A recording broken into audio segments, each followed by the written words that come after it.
6. About the UK. Listening activity number 1.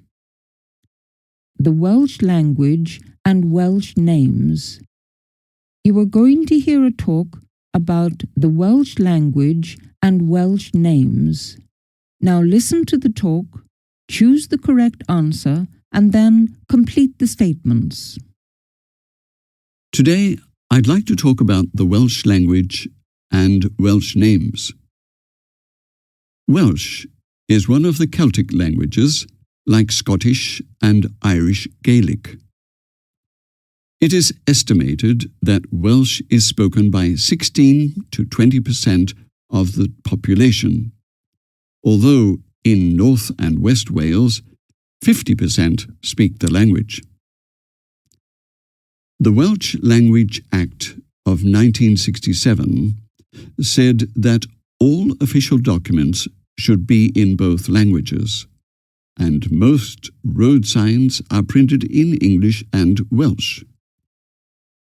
Since the 1960s, there has been increased interest in Welsh. At secondary schools, almost 50% of all pupils learn Welsh as a first or second language.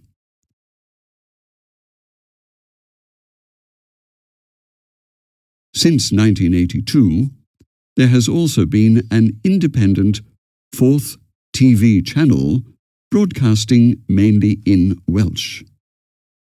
Now let's turn to the names. The way in which British surnames have developed is very complicated. Before the Normans arrived, the use of surnames wasn't really known. Many English surnames were originally connected with a person's job. For example, Charles Baker, Margaret Thatcher, someone's size, Jack Long, Mary Little, or a family relationship. Robin Williamson means Robin, the son of William, and Peter Richardson, the son of Richard. The most common Welsh surnames were all originally Christian names in some form. For example, Dylan Thomas, Roger Davies, Geoffrey Jones, David Williams, etc. Welshmen living in England are often called by the nickname Taffy. This may come from the River Taffy, which runs through the capital, Cardiff.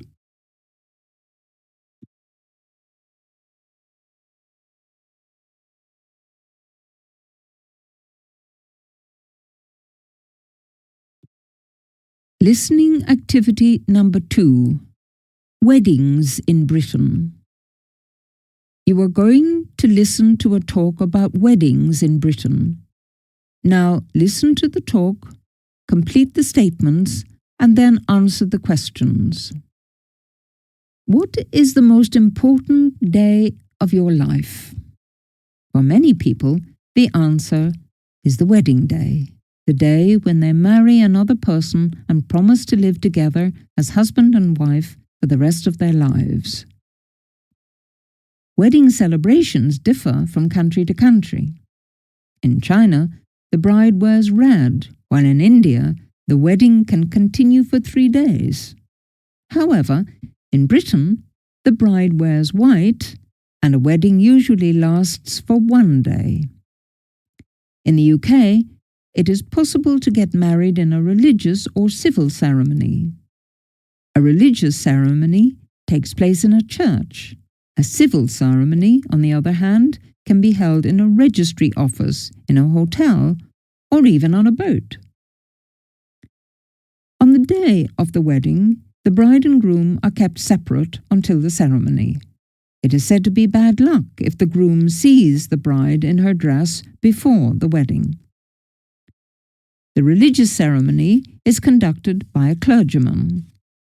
The bride arrives at the ceremony accompanied by her father and bridesmaids. He officially gives her away to her new husband. During the ceremony, the happy couple exchange vows and give each other wedding rings which they will wear forever.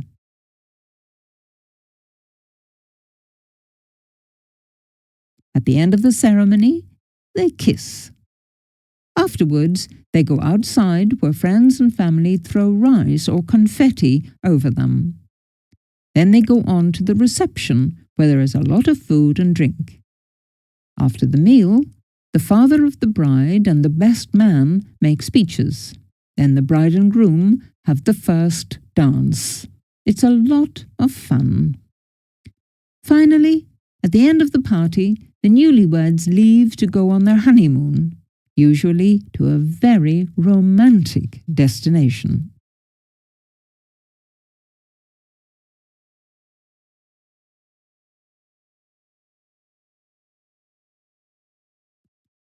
Listening activity number 3. Pubs. You will hear a talk about English pubs. Listen to the talk, complete the statements, and then answer the questions. One thing Britain is famous for is pubs. There are thousands of pubs spread across the country. Pubs play an important part in the social structure of the country. They are places where all ages and social classes mix to talk, do business, or just spend a couple of quiet hours before heading home in the evening. There are many different types of beer available in pubs. Traditional British beer is called bitter or ale and is usually served at room temperature. As a result, the British are famous for their warm beer. If you prefer a cold beer, ask for lager. This beer is a light yellow in colour, whereas bitter is usually a darker brown. Another type of beer is stout. You may have heard of Guinness, which is a type of stout. This is a cold black beer and takes a long time to pour, so don't be surprised if you have to wait for it. All beers are served as pints or halves. To order, you need to ask for a pint or half, and then name the beer. So you could say, "A pint of bitter, please." Another drink is cider. This is like beer, but it is made from apples, so it can taste sweet. Wine, red or white, is normally available in all pubs, as are spirits such as whiskey, gin or vodka. These are served as singles or doubles. It is not, however, necessary to drink alcohol. Non-alcoholic drinks are called soft drinks. You can have juice, lemonade or cola, among others. If you visit a pub in a group, it is important to pay for your round. This means that you buy a drink for everyone in your group. Not buying your round is a big social mistake. Remember that you need to order and pay for your drinks at the bar.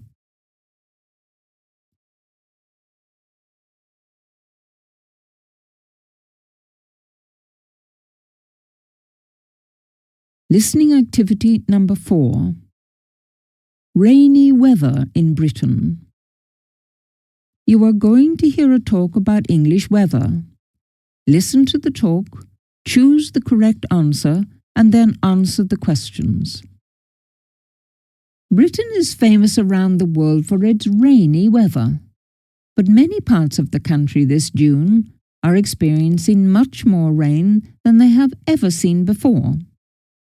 Torrential downpours have caused rivers to burst their banks, roads have been closed, and many people have been evacuated from their homes because of the floods. The worst hit area seems to be the north of England.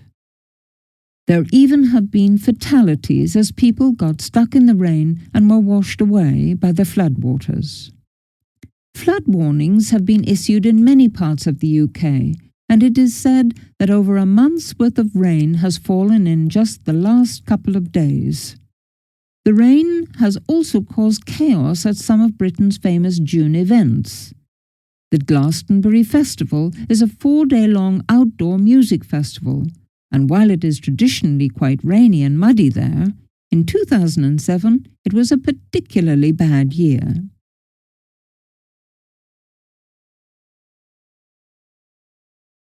Everyone was wearing boots, and there have been many pictures in the newspapers of people covered from head to toe in mud. It rained throughout the festival, and with more than 170,000 people walking around and camping on the grounds, it didn't take long for the site to turn into a mud bath. June also sees the start of the Wimbledon tennis tournament. The start of play on the first day was delayed by half an hour or so because of the rain and had to be halted again mid-afternoon for a couple of hours. There are no floods in the London region, though, just frequent showers. So while the British would like to have glorious sunshine during the summer months, the rain continues to fall in most areas. People in Britain are used to having unpredictable weather. Cold, rainy summer days and warmer winter months. However, this amount of rain and devastation is even more unexpected. People can only hope that the rain will stop soon and the sun will come out so that they can eventually start to enjoy a nicer summer.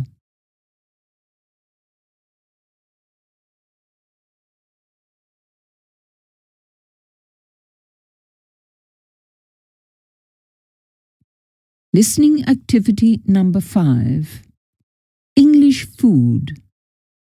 You will hear a talk about English food. Listen to the talk, complete the statements, and then answer the questions. English food sometimes has a poor reputation. The food is terrible. What are you going to eat? This was a common thing to say, and perhaps it used to be true. English food was terrible, but that is not true now. There is some traditional English food that remains popular. Nowadays, many restaurants offer a taste of England, for example, the English breakfast. This consists of bacon, sausages, eggs, beans, mushrooms, tomatoes and toast, with a large cup of tea. On a cold morning, it is guaranteed to fill you up and keep you warm till lunchtime. Roast beef and Yorkshire pudding is a favourite lunch. Yorkshire pudding is not a pudding in the usual sense of a sweet dish eaten after the meat course. It is made with flour, eggs, milk and salt, and is cooked in the oven with meat. Fish and chips are another popular and traditional dish. Fish and strips of potato are cooked in hot oil. It is a kind of fast food. To finish an English dinner, one should eat a very popular pudding, and the sweet kind is apple pie. Another popular dish for many English people is curry, Indian food. India used to be a British colony, and many immigrants came to Britain from India in the 1950s. Naturally, they brought their customs and their food. This led to many Indian restaurants opening, and now it is possible to buy Indian food in any town. You can even buy the ingredients in supermarkets to make it yourself. Indian food can be very hot and spicy. In a recent survey, curry came out as the nation's favourite dish. Another common food in the UK is Italian. Pasta is served in many homes every day, and you can order takeaway pizza everywhere you go. Chinese food is also popular in the UK. Almost every town has a Chinese restaurant or takeaway, so you won't have to go far to get Chinese food. In big cities, such as London, you can visit Chinatown. Here, there are dozens of Chinese restaurants and even Chinese supermarkets. So, is food in England terrible? No, because now people can have a variety of food in the UK.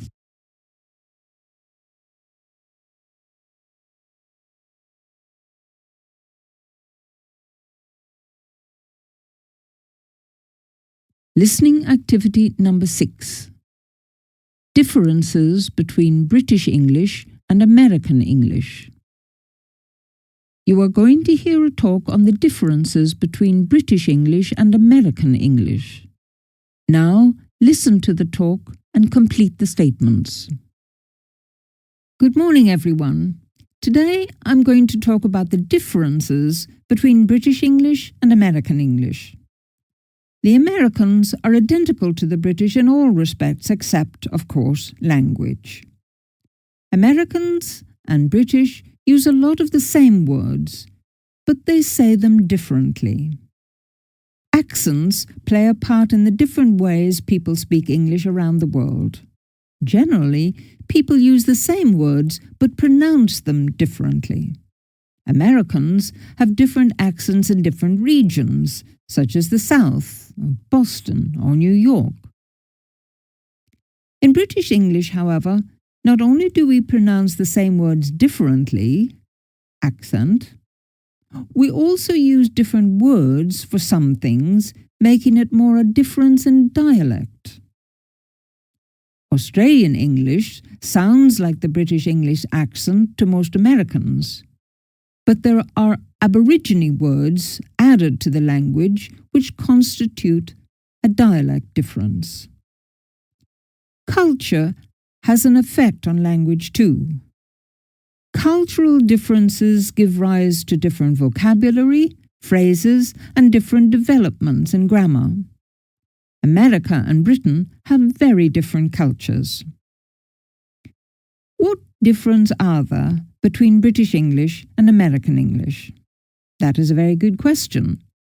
There are many British words which are different from American words. For example, in British English, a lift is in American English an elevator. A car park is a parking lot. A lorry is a truck. A motorway is a freeway. Petrol is gas or gasoline. A flat is an apartment. A chemist's is a drugstore. A fortnight is 2 weeks. Biscuit is cookie. In the UK, we would be embarrassed if people saw our pants. Why? In British English, pants means underwear, but in American English, pants means trousers. British and American spelling are different. For example, American words are spelt phonetically as they sound.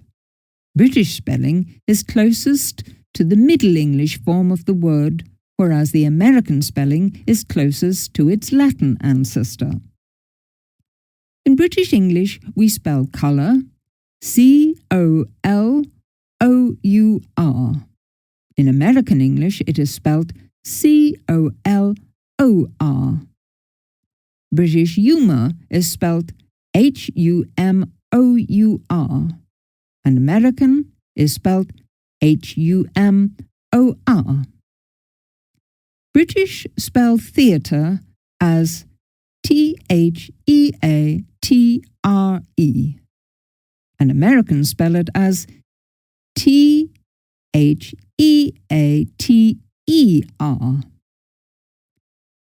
Realise R-E-A-L-I-S-E is the English spelling, and the American spelling is R-E-A-L-I-Z-E.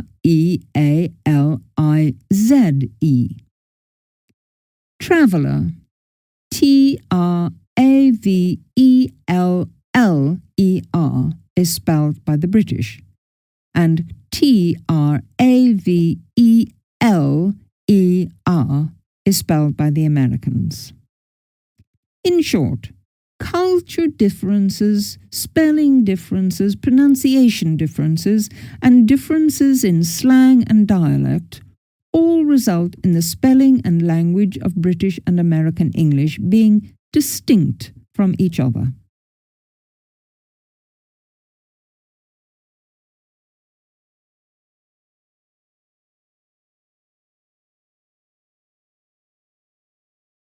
Listening activity number 7. History of the English Language, Part 1. You are going to listen to a lecture about the history of the English language. Now listen to the first part of the lecture, complete the statements, and then answer the questions. Good morning. Today, I'd like to talk about the history of the English language. Now, I'd like to tell you how the English language developed as a result of several invasions of Britain. The first involved 3 tribes called the Angles and the Saxons that came from northwest Germany and the Jutes from Jutland. A mix of their languages produced a language called Anglo-Saxon or Old English. Then, 3 more invasions added words to Old English. The Vikings of Denmark, Norway and Sweden arrived in Britain more than 1,000 years ago. But the Romans had landed 1,000 years before them. Several words have remained. For example, London derives from the Roman word Londinium. The next invasion took place in the year 1066, when Norman forces from the northwest of France, led by a man known as William the Conqueror, invaded.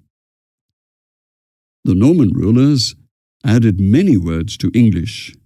The words parliament, jury, justice, and others that deal with law come from the Norman rulers. Over time, the different languages combined to result in what English experts call Middle English. While Middle English still sounds similar to German, it also begins to sound like modern English. The Renaissance, which took place in the 14th century, saw a rebirth of the Greek and Latin language. Latin was not spoken as a language in any country at that time, but it was still used by some people. Latin made it possible for a church member from Rome to speak to a church member from Britain.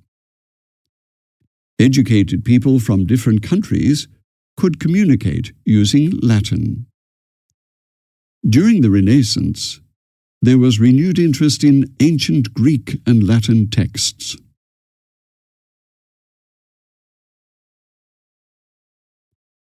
Latin had a great effect on the English language. Here are a few examples. The Latin word discus became several words in English, including disc, dish, and desk. The Latin word quietus became the English word quiet. Some English names of plants such as ginger and trees such as cedar come from Latin. So do some medical words such as cancer. English is a little like a living thing that continues to grow. English began to grow more quickly when William Caxton returned to Britain in the year 1476. He had been in Holland and other areas of Europe where he had learned printing. He returned to Britain with the first printing press. The printing press made it possible for almost everyone to buy a book. It helped spread education and the English language. At this time, English became standardized. The standardization was based on the Southeast dialect spoken by the rulers.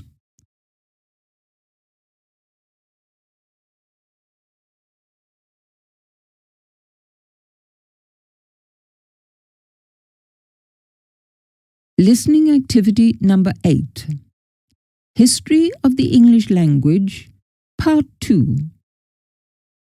Now listen to the second part of the lecture on the history of the English language.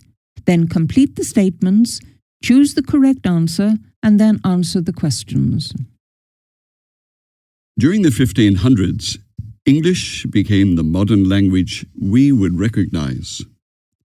English speakers today would be able to communicate with English speakers in the last part of the 16th century. It was during this period that the greatest writer in English produced his works.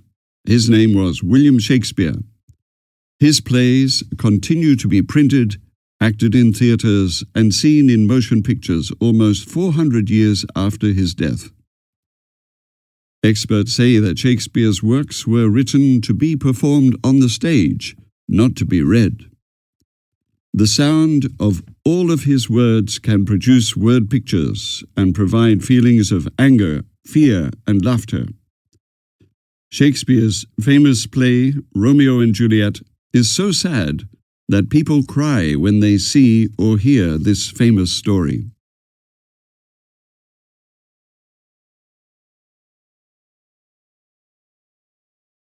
The development of the English language took a big step just 9 years before the death of William Shakespeare.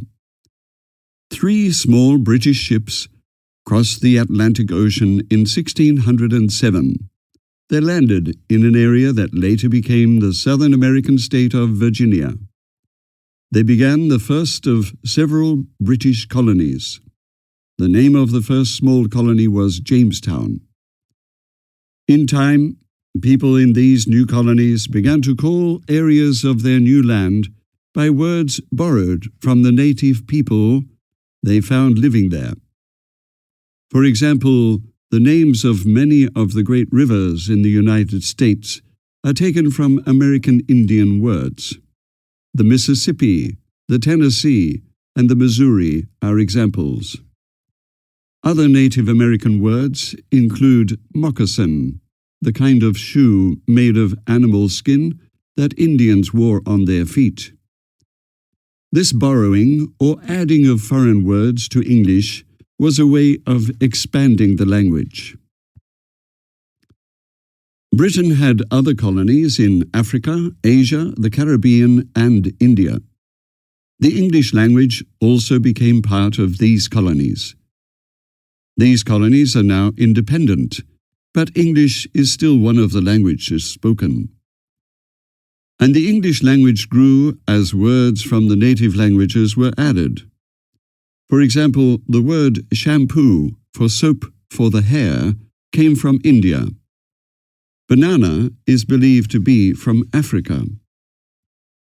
English speakers also continue to invent new words by linking old words together. A good example is the words motor and hotel. Many years ago, someone linked them together into the word motel. A motel is a small hotel near a road where people traveling in cars can stay for the night. Experts say that English has more words that explain the same thing than any other language.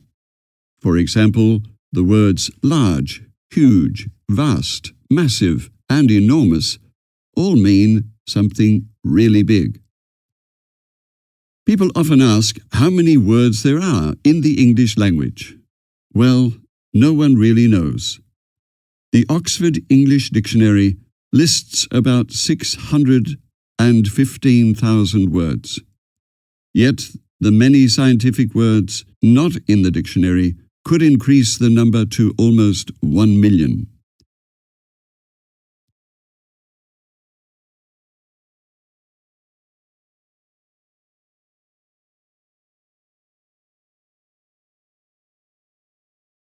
Listening activity number 9. Who are the British?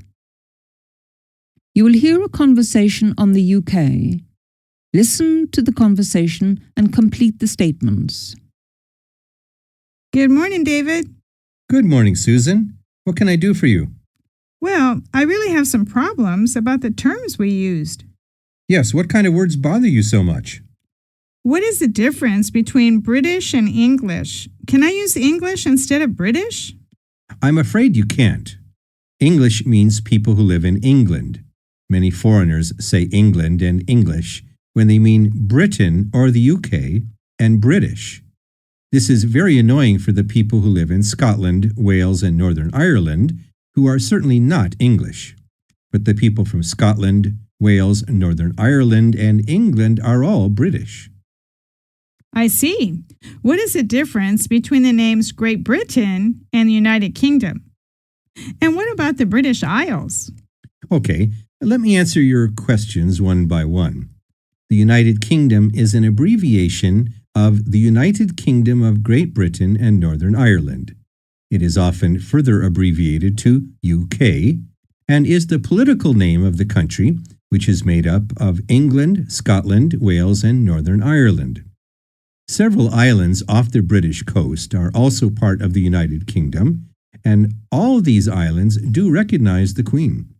So, the United Kingdom consists of England, Scotland, Wales, and Northern Ireland, as well as several islands off the British coast? That's right. Great Britain is the name of the island which is made up of England, Scotland, and Wales. And so, strictly speaking, it does not include Northern Ireland. The origin of the word great comes from French, and it refers to the size. So it was the French who first talked about Great Britain. In everyday speech, Britain is used to mean the United Kingdom. What about the British Isles? This is the geographical name that refers to all the islands off the northwest coast of the European continent. Great Britain, the whole of Ireland, northern and southern, the Channel Islands, and the Isle of Man. But it is important to remember that Southern Ireland, that is, the Republic of Ireland, is completely independent. I see. So, the United Kingdom is the correct name to use if we are referring to the country in a political rather than a geographical way. British refers to people from the UK, Great Britain, or the British Isles in general. Yes, that's right. You got it. Thank you very much. You're welcome.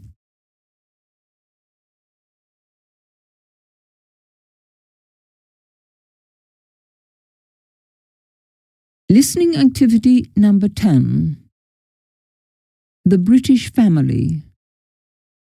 You will hear a talk about British families. Now listen to the talk, complete the statements, and then answer the questions. Good morning, everyone. It's a great pleasure for me to welcome Mr. Green, who is a sociologist and who is kind enough to give up his time to come along and talk to us. Thank you. Thank you very much, Dana. Today, I'm going to talk about British families. Many students often ask me about what a typical British family is like. Well, a typical British family used to consist of mother, father, and 2 children. But in recent years, there have been many changes in family life. Some of these have been caused by new laws, and others are the result of changes in society. For example, since the law made it easier to get a divorce, the number of divorces has increased. In fact, 1 marriage in every 3 now ends in divorce. This means that there are a lot of one-parent families. Society is now more tolerant than it used to be of unmarried people, unmarried couples, and single parents. You might think that marriage and the family are not as popular as they once were. I'd say the majority of divorced people marry again, and they sometimes take responsibility for a second family.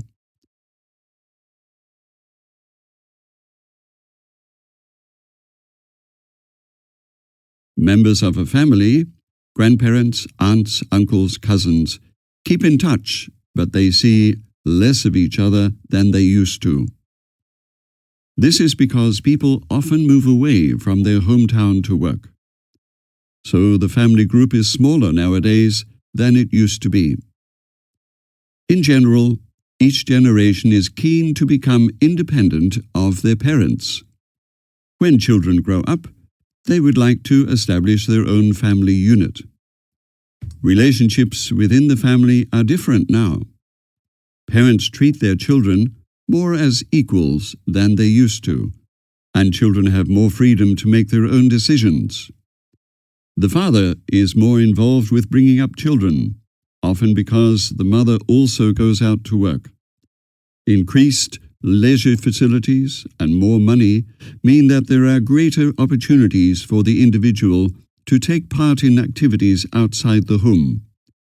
The growth in opportunities for women has resulted in a change in families. Women are now having less children and at a later age. Another change has been caused by the fact that people are living longer nowadays, and many old people live alone following the death of their partners. As a result of these changes in the pattern of people's lives, there are many households which consist of only one person or one person and children. There are about 10 million old-age pensioners in Britain, and about 750,000 of them cannot live entirely independently. The government gives financial help in the form of a pension, but in the future it will be more and more difficult for the national economy to support the increasing number of elderly. At the present time, more than half of all old people are looked after at home. Many others live in old people's homes, which may be private or state-owned.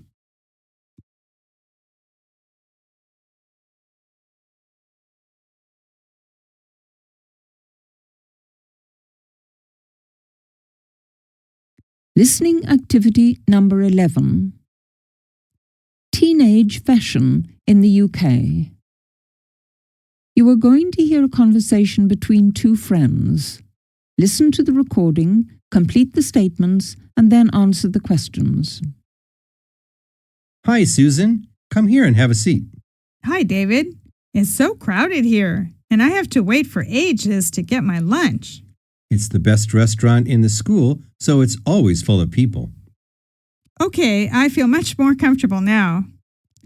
David, I was told you went to the UK last vacation. Yes, my aunt is there, so I went to visit her for 2 weeks during the summer vacation. I see. Would you tell me something about it? You see, I will go to study there next term. Good for you. Well, one of the biggest shocks when you arrive in a new country can be the clothes people are wearing. You may look fashionable at home, but you suddenly find you are behind the times. Someone may simply laugh at you when you arrive abroad. Please tell me what to wear. Okay, let's take a look at teenage fashion in the UK for girls. I have a 16-year-old cousin named Mary, who is a typical girl in the UK.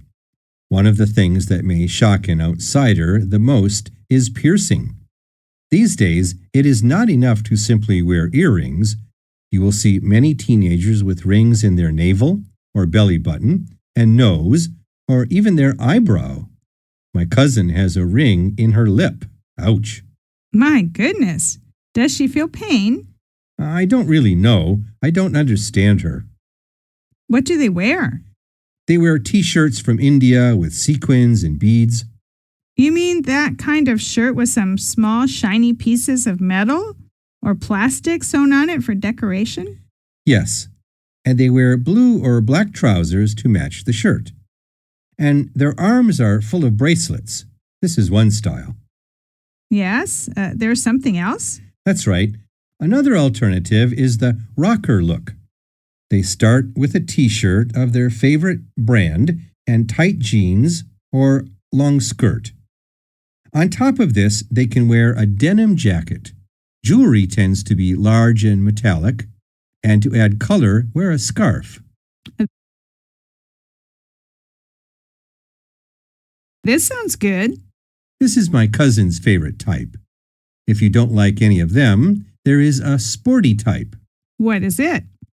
They wear t-shirts which are usually tie-dyed in hot colors. Wear this with long shorts, short jeans, or a denim skirt. What kind of shoes do they wear? For this type, you can't believe it, beach sandals. Beach sandals? That's interesting. If you prefer something more feminine, there's the girly look. They wear skirts which are long to the floor and a top with butterflies or flowers printed on it. In addition, they wear ballet shoes and lots of beads. This type seems good, but not convenient for going out. Well, you can follow these fashion tips. I think it's important to remember to wear clothes and choose a look that you feel comfortable with. I agree with you. We have to be ourselves, not one of the crowd. Thank you so much.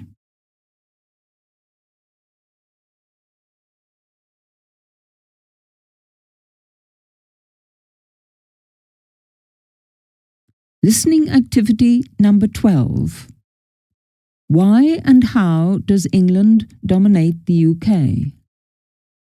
You will hear a conversation between a student and a professor. Listen to the conversation and complete the following statements. That's the end of my lecture on English history. Any more questions?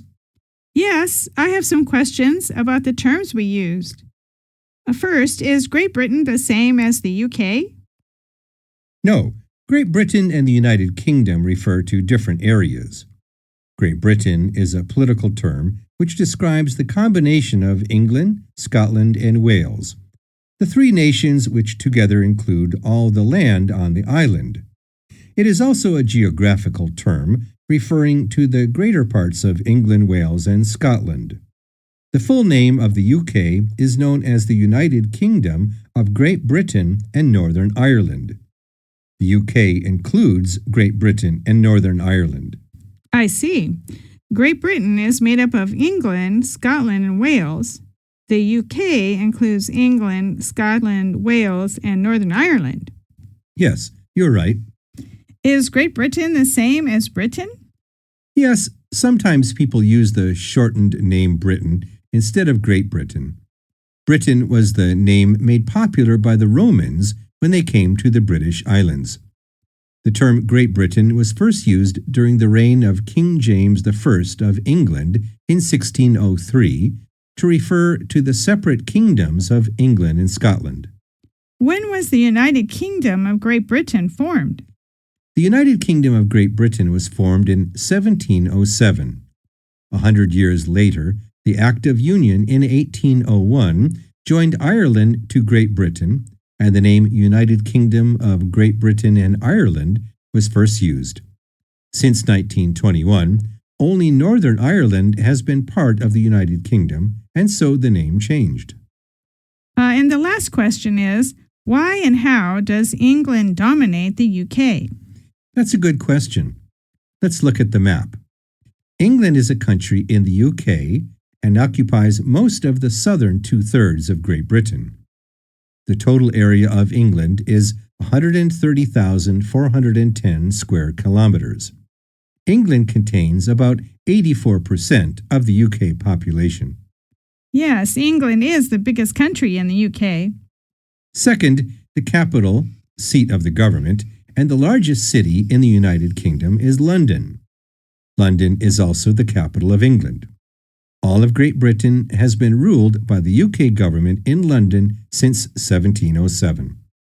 Yes, the capital of the UK is in England. The next reason is that the English language comes from England, and its name suggests the English language, today spoken by hundreds of millions of people around the world, originated as the language of England, where it remains the principal tongue today. English is the official language of the UK and the first language of the vast majority of the population. Both Wales and Scotland have their own languages, which are only spoken by a small number of people. English is spoken more in both countries. Yes, it makes good sense. And we all know the British royal family live in England. Yes, you're right. You gave a good reason.